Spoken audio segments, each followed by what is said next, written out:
Tapi EVOS Legends tidak pernah gentar karena mereka ingin tetap menanjak. Dan mampukah EVOS Legends mengamankan posisi selanjutnya? So, MPL Arena, mana tepuk tangannya? Masih ada chance go to upper bracket, tapi ini dia penjaga upper bracket yang sangat perkasa. Ya, yang sudah menentukan posisinya ya di posisi pertama, 11 kemenangan berbanding 1 kekalahan. Dan langsung saja kita lihat rotasi yang akan dilakukan oleh kedua tim Clearing Wave. Dari seorang Suns yang begitu cepat, ini pasti akan menghambat pergerakan dari seorang Hijume, meskipun kita tahu ada wings by wings di tangan dari seorang Farsha. Yes, tapi yang mungkin harus diperhatikan adalah gimana Hijume juga jangan sampai terlambat untuk bisa melakukan rotasi untuk dengan Farshanya. Karena kan walaupun hero-nya sama, tapi habit orangnya berbeda. Itu yang bisa menentukan player-player dengan hero-hero favoritnya. Habitnya beda, dan bahkan kita bisa melihat menuju ke arah Little Wanderer, Kiboy telah menjaga pergerakan atas seorang Tas yang mencoba untuk melakukan catch up tadi di arah Little Wanderer. Ya, belum mau terlalu terburu-buru juga untuk melakukan rotasi ke arah kedua mid laner.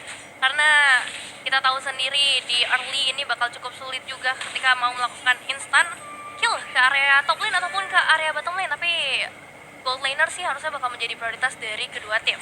Yes, cewek di arah top lane. Mungkin kali ini dia lebih mengungguli atas seorang Brass dari segi level. Tapi walaupun dengan keunggulan yang dia miliki, Kiboy tetap melakukan rotasi ke arah top lane. Karena Dreams mampu membuat cewek ini nanti agak sedikit tumpu kalau tetap bisa membabysit seorang Brass. Bakal lumayan berat pastinya untuk seorang cewek memberikan damage ya, tadi seperti kata Bang Oji juga dengan adanya Dreams. Dan ditambah lagi mereka ngebawa seorang Melissa di tangan dari seorang Brans. Jadi areanya bakal cukup luas untuk bisa memberikan damage yang maksimal. Bahkan bisa saja membuat ceweknya cukup sekarat sehingga tidak bisa memberikan damage yang maksimal. Tapi ini dia, Turtle Camp by Samsung Galaxy A Series sudah mulai hadir, menandakan akan adanya pertemuan antara kedua tim, itu EVOS dan juga Onyx. Oke, dipaksa diloncat ke arah belakang. Tas masih terlalu kuat. Ini dia the power of retribution dari kedua belah pihak. Tas mencoba overtake, melaksanakan Vader Strike di arah depan. Kairi tidak bisa masuk dan pakai adu retribution. Again, kali ini benar-benar sungguh luar biasa.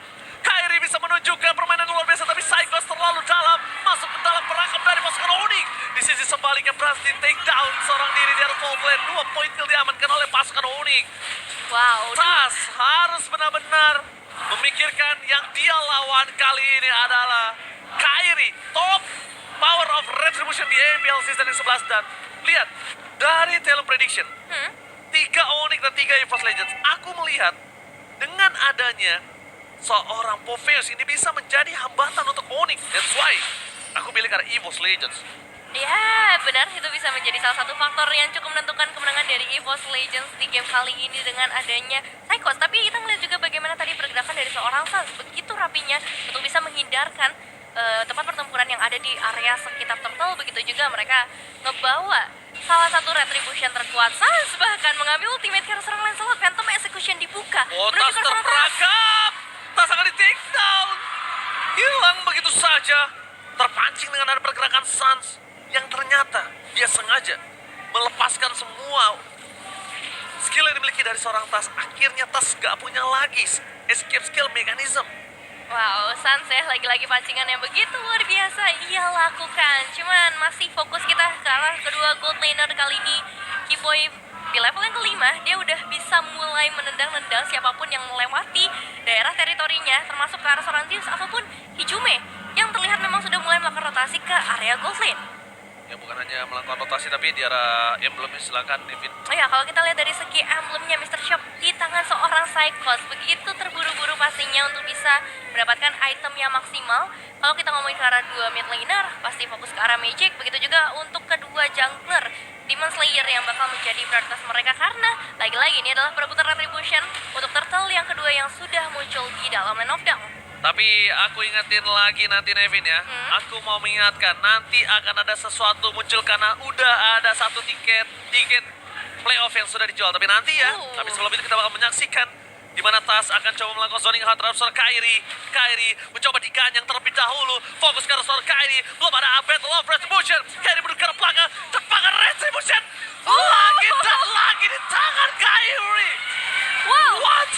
Zoning out yang dilakukan tapi nampaknya masih belum berhasil. Walaupun di sisi sebaliknya Keyboy ter-take down. Psychos berhasil mendapatkan 1 point kill. 2 point kill yang sangat mahal dari EVOS Legends. Kenapa aku bilang mahal? Kairi Keyboy tidak sepadan dengan seorang Brass dan juga Hijume. Iya, 2 Nggak damage dealer. sepadan. Iya. 2 damage dealer dan juga Turtle bisa diamankan lagi oleh seorang Kairi. Padahal tadi kita melihat banget bagaimana banyaknya gempuran yang dilakukan oleh para pemain EVOS Legends. Tapi itu nggak cukup ya untuk memberikan zoning out ke arah seorang Kairi. Lebih fokus ke arah damage mungkin kalau kita ngelihat dari teamfight yang baru saja terjadi. Ini dia, buat kalian jangan lupa war tiket. Akan hadir tiket playoff 25 Maret. Dan bisa kalian beli langsung siap-siap tanya sosmed dan beli tiket hanya di Blibli. Hari ini banget nih ya. Sekarang tanggal 25. Iya, ini tanggal 25, makanya hari ini banget. Oke, The Way of Draken menuju ke arah seorang Dream. Belum ada crossbow of tank, masih menunggu. Langsung ada damage yang cukup sakit. Crossbow of tank yang ditahan karena mereka sadar Dreams tidak punya flicker kembali. Informasi telah diberikan dan membuat Dreams terperangkap di garis depan. Dia all-in begitu saja, membuat pasukan dari Onyx. Mereka memastikan di arah top lane tidak ada coverisasi terhadap seorang Brass. Pada resek for defensive, tapi saat berada di garis depan, Hijume mencoba untuk menyeberang menuju ke arah Brawl, tapi nampaknya harus dilepaskan begitu saja satu turret yang sangat mahal di strong lane dari EVOS Legends. Iya, recall di bagian outer turret dari EVOS Legends dilakukan oleh seorang Sans. Tapi kali ini Keyboy dan juga cewek sepertinya harus lebih sabar lagi karena ada 4 pemain dari EVOS Legends yang sudah mulai melakukan rotasi. Onyx mendapatkan objektif yang begitu banyak kali ini dengan adanya 2 turtle. Mereka udah bisa dapetin 2 outer turret dan pastinya ini akan mempengaruhi ekonomi mereka di perbedaan 4.000 gold. Jangan lupa seeker dan bahkan ini melihat dari EVOS Legends yang tertinggal dari 4.000 gold. Mereka udah siap sih harusnya untuk melakukan kontes di arah turtle selanjutnya. Mereka nggak boleh ngasih klub satu perfect turtle untuk Onyx. Ingat, beberapa belakangan ketika Onyx bahkan di Royal Derby, kalau kita boleh mengaca, ketika dia memegang Onyx snowball dari early, mereka tidak akan melepaskannya. Tapi kalau mereka terkena snowball, mereka bisa diredam dan perfect turtle for Onyx. Wow. Onyx kali ini. Wow, Cukup sulit. kini sulit banget untuk EVOS Legends mengejar dari segi itemnya. Silakan Evan. Iya, cukup sulit untuk EVOS Legends. Hijume memang sudah mengamankan Club of Destiny di sana, tapi lihat juga bagaimana dari seorang fans bahkan yang sudah mencapai ke arah Lightning Truncheon membuat dia pastinya bisa memberikan efek damage yang lebih besar. Jadi apa yang dikeluarkan oleh seorang Hijume, Feather Attack-nya justru bisa lebih mematikan di tangan dari seorang Sans. Oke, conceal game dilakukan. Keyboy coba untuk melakukan sedikit pressure terhadap pasukan dari EVOS Legends. Psychos benar-benar harus bertahan. Dia tidak boleh ke-trigger oleh Valentina ataupun Chom. Dia harus ke-trigger oleh One saja. Karena kalau Psychos sekali masuk ini akan berbahaya. Masuk Phantom Execution, well taken! Dikeluarkan Tuster terangkap dalam pasukan Onyx. Psychos mau nggak mau harus mencoba melakukan following up. Di depan sana Dreams. Blacker with 6 minute blast! Fedes yang dikeluarkan tapi tak ada satupun damage yang bisa dimasukkan oleh para pasukan dari EVOS Legends. Mereka terperangkap, mereka mendapatkan Keyboy dan Psychos mencoba mendapatkan lebih. Tapi sayang sekali Nevin, itu adalah sebuah jebakan. Jebakan menukar seorang Keyboy dengan adanya tas dan juga Psychos. Dan bahkan kali ini namun Blast dibuka oleh seorang Sans, tapi belum bisa memberikan efek yang cukup maksimal karena hanya sedikit pancingan saja yang dilakukan oleh para pemain Onyx. Alright, dan buat kalian semua jangan lupa untuk beli stiker biar jangan lupa stiker. Bisa Sorry, bisa taunting, ente kadang-kadang ya kan. Iya banyak kok. Santai bro. Sorry. Itu ada juga tuh Onyx. Nah ini Itu dia. biasa dipakai sama tas. Oh biasa tasnya begitu ya. Iya. Nah ini dia pergerakan dari para pemain EVOS Legends melihat adanya satu informasi keberadaan dari seorang Boots. Tapi menurutku Boots tidak semudah itu juga untuk ditumbangkan dengan 3 bar HP-nya. Bakal membutuhkan waktu yang cukup lama bahkan untuk seorang Brans supaya bisa menumbangkan ke arah Boots. Masalahnya walaupun Boots bisa ditumbangkan, ini butuh banyak banget source skill. Ketika source skill Yeah. itu sudah banyak terlihat dan keluar di tangan dari EVOS Legends, yang dimanfaatkan dari pasukan Onyx adalah mereka bisa mengcounter setup. Kedua, tidak ada yang bisa mengcounter pergerakan Kairi. Kairi, the king of retribution di game kali ini, benar-benar bisa mendominasi atas tas yang namanya selalu diperbincangkan di dalam benchcaster. Tas, tas. Tapi ternyata kali ini tas tak berdaya di bawah tangan dari seorang Kairi. Oh, ini dia pergerakan dari seorang Sans juga yang udah mengamankan Namen Blast sebagai senjata rahasianya ketika EVOS Legends mulai melakukan inisiasi. Dan jangan lupa juga buat kalian untuk dukung timnas Indonesia di SEA Games 2023, mengingat ini ada kedua roamer yang dari tadi kita gadang-gadangkan Battle of Romer antara Onyx dan juga EVOS Legends. Yes, betul banget, Battle of Romers. Dan bahkan buat kalian semua, kita tahu Indonesia, amin, akan bisa membawa emas ke Amin. tanah air kita. Amin. Oke, tapi di sisi selanjutnya, Tas agak struggle mencoba untuk melakukan clear di arah tengah. Sorry, Wah. 19 dibuka, Flicker telah dipompa. Menuju ke arah depan, damage yang terlalu sakit, tapi cewek coming up. Melisanya bebas banget, tercakar, tercabik-cabik, double kill. Para pasukan dari Onyx, mereka membuat seorang bus ini menjadi perkasa. Triple kill bahkan didapatkan oleh dirinya. Bester Expos besar, dan ini bencana untuk EVOS Legends. Wow, ini bencana Lordnya udah mulai masuk. Hanya menyisakan 2 pemain saja. Masih membutuhkan 9 detik lagi untuk Brans kembali ke dalam Land of Dawn. Bakal cukup sulit. Memang masih ada seorang Hijume yang punya damage burst besar, Bang Oji. Tetapi Hijume, satu-satunya orang yang bisa menyelamatkan EVOS Legends dari kekalahan, tapi nampaknya gagal. Gagal kali ini mencoba di-all begitu saja, booster takedown. Cewek mundur ke arah belakang, miskomunikasi dilakukan. Para pasukan Onyx membuat mereka kehilangan 2 playernya. Boots sudah melakukan tahan badan terhadap damage turret, tapi seorang cewek memilih untuk mundur. Miskomunikasi yang membuat EVOS Legends masih memiliki nafas untuk di game yang pertama. Sedikit lagi kesempatan untuk Onyx bisa nge-end game kali ini di 11 menit. Tapi ternyata masih ada pertahanan yang baik dari para pemain EVOS Legends. Dan kita bakal lihat sedikit untuk replaynya. Bagaimana dari Kiboy sebenarnya ini bisa dibilang overextend ya. Terlalu jauh masuk bagian belakang. Tapi lihat pergerakan lagi-lagi dari seorang Sans. Penyelamatan yang baik banget. 16-nya connect ke arah sampai 4 pemain. Membuat justru para pemain EVOS yang tertahan. Mereka nggak bisa ngeluarin resource skills yang mereka miliki. Bener-bener thunderclap-nya tuh untuk Melisa doang. Udah Melisa tok. Mau dimanapun Brans berada, selama Brans gak ada di depan mata dari seorang Butes, dia gak bakal thunderclap. Dia tahan thunderclapnya, mau dia digebukin, mau dia ditegulingin.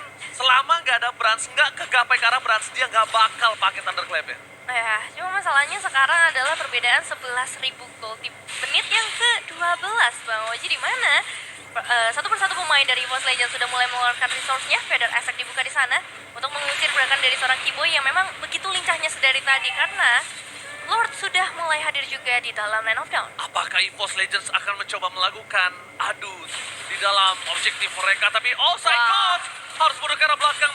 Damage terlalu besar dari seorang Sans. Tas gak boleh terperangkap karena ini pasukan dari EVOS Legends. Mereka telah memiliki 3 super minion di 3 lane yang berbeda. Ini cukup berbahaya, Nevin. Damage-nya udah terlalu besar dari para pemain Onyx kali ini. Bahkan Psychos saja bisa dipukul mundur. Dan kali ini Kairi bebas sendirian taman bermain untuk seorang Kairi di mana Lordnya bisa diamankan. EVOS Legends dalam kondisi yang sangat berbahaya bisa dibilang. Dan harapannya mungkin masih ada di tangan dari seorang Hijume dan juga Brans. Karena kalau ngomongin item, Brans sudah memiliki Golden Staff dan juga DHS bersama Corrosion Tide yang seharusnya cukup untuk bisa menumbangkan minimal 1 pemain dari tim Onyx. Cuman ya lagi-lagi Sans lah yang harus menjadi target utama dari EVOS Legends. Lihat boots-nya, dia sengaja banget untuk ngemancing semua pasukan dari EVOS Legends. Dipancing dari skillnya, dipancing masuk ke belakang, dibuat Bransnya bebas. Tapi ingat, Brans harusnya udah punya Wind of Nature. Wind of Nature. Bahkan kali ini lihat Brans mencoba melakukan pocket damage terpush dari belakang. Psychos, dive ke arah seorang cewek. Damage terlalu sakit, terpaksa cewek tidak bergerak. Dia memancing seorang Psychos. Hilang begitu saja, double kill. Lagi buat triple kill. Terpaksa Onyx mengamankan game yang pertama. Terpancing. Psychos ke dalam. Dan ceweknya, dia sama sekali gak bergerak lagi. Dia masuk ke dalam. Dia cuma mancing seorang Psychos. Dia diam supaya Psychos dikebukin dan muncul dari weakness point-nya. Ya, terbang langsung mendapatkan triple kill dari seorang cewek yang juga respect tadi menuju ke arah Athena Shield, membuat dia lebih sustain lagi ketika berhadapan dengan Feather Extract yang dibuka. Tapi ini dia 1-0 kemenangan yang berhasil diamankan oleh para pemain Onyx. Jadi awalnya bagus buat mereka, tapi bakal menjadi satu bahan evaluasi juga untuk para pemain EVOS. Karena mereka juga harus membalaskan dendam mereka di leg yang pertama. Di mana di leg pertama, Onyx berhasil mendapatkan poin 2-1. Jadi nggak menutup kemungkinan juga untuk EVOS bisa memberikan suatu permainan yang sama dengan leg sebelumnya untuk memberikan pembalasan di game yang kedua. Mau makanan